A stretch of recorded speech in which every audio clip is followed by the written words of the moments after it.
happen. Joining us now, two congressmen who were at the hearing today. We have Representative Aaron Schock, a Republican from Illinois, and Representative Elijah Cummings, Democrat from Maryland. Welcome, gentlemen. Thank you for joining us.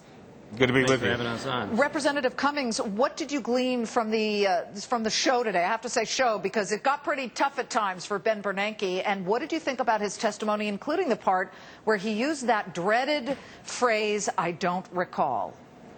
I think that clearly I was a little disappointed in Mr. Bernanke.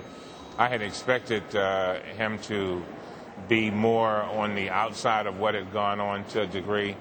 But because, you know, when we had Mr. Lewis before us, he tried to make sure that he kept, as best he could, Mr. Bernanke out of a lot of his discussions. But today it was very clear that Mr. Bernanke was, as I said during the hearing, he was intertwined in all of this, and he was so close to it. And I think he was a part of the. If he did not do the threatening, he talked to the people who did the threatening. It's clear. Do you feel that way, Representative Schock, that he really was forcing the hand of Bank of America in the Merrill Lynch deal?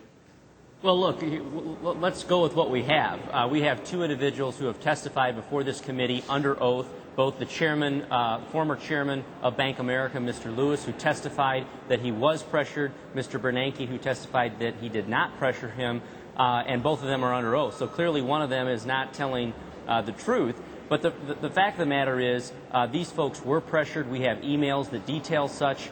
And people within the Fed themselves were questioning their leader, Mr. Bernanke, and the direction he was taking them down in forcing this merger, if you will. But Representative Cummings, I still have this problem with the entire picture here, and that is with Bank of America and Ken Lewis. They have a fiduciary responsibility under securities law to do their due diligence and not be pressured, I don't care by anybody, to not go into deals that would be bad for the investors. So you're telling me that Ken Lewis collapsed under all of the weight of the financial crisis and Ben Bernanke and Henry Paulson? I guess I could understand it, but it still is not a good enough excuse for me.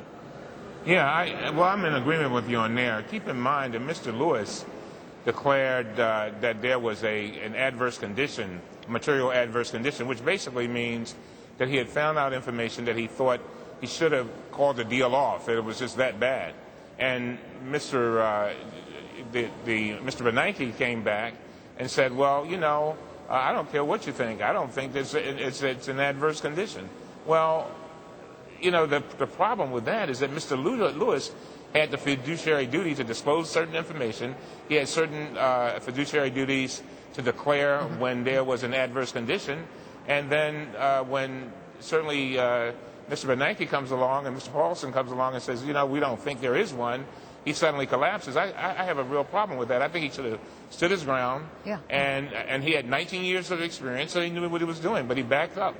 Representative Schock, sometimes Congress comes under attack and sometimes it's unfair attacking. This is an opportunity for Congress to burnish its profile at this point because you have an opportunity to effectuate some change as it pertains to the Fed.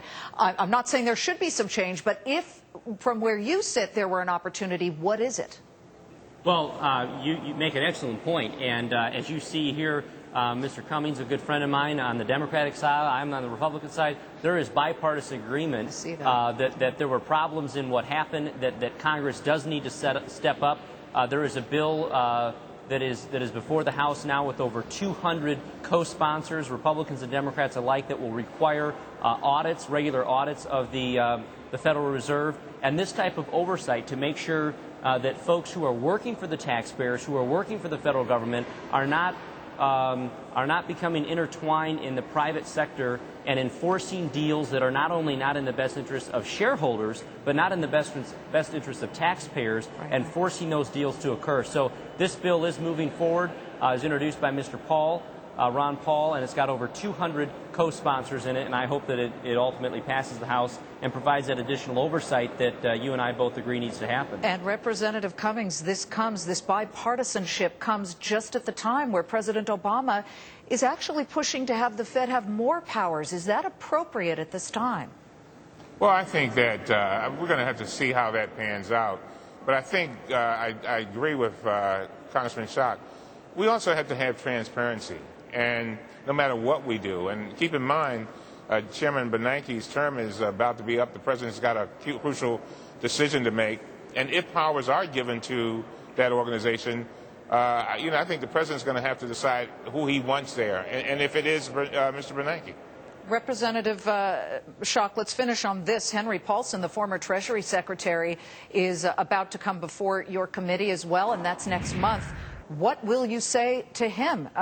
He's kept a very low profile lately, but there is the perception in some circles that he was the one with the real hammer.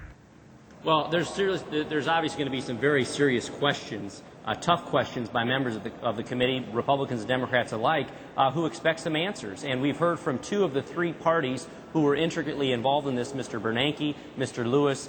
But what Mr. Lewis's testimony detailed were conversations that he had with not only the Fed but also the Treasury Secretary. And so we're looking forward to that discussion, the answers to many of our questions from Mr. Paulson, because clearly he played a very important role in this effort. And so I think hopefully his answers to those questions will shed some light on this. We'll finish up with Representative Cummings.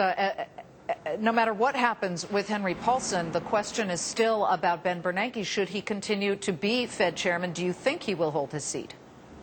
I think it's hard to say. I think we'll listen to what Mr. Paulson has to say. Keep in mind, Paulson's name is in almost everything that has happened everything we've heard in testimony.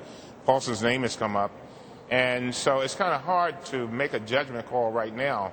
We've had two contradictory type of testimonies from Mr. Lewis and certainly from Mr. Bernanke, and now we'll have the third. And so I think we need to wait and see. But I want to also be fair to Mr. Bernanke.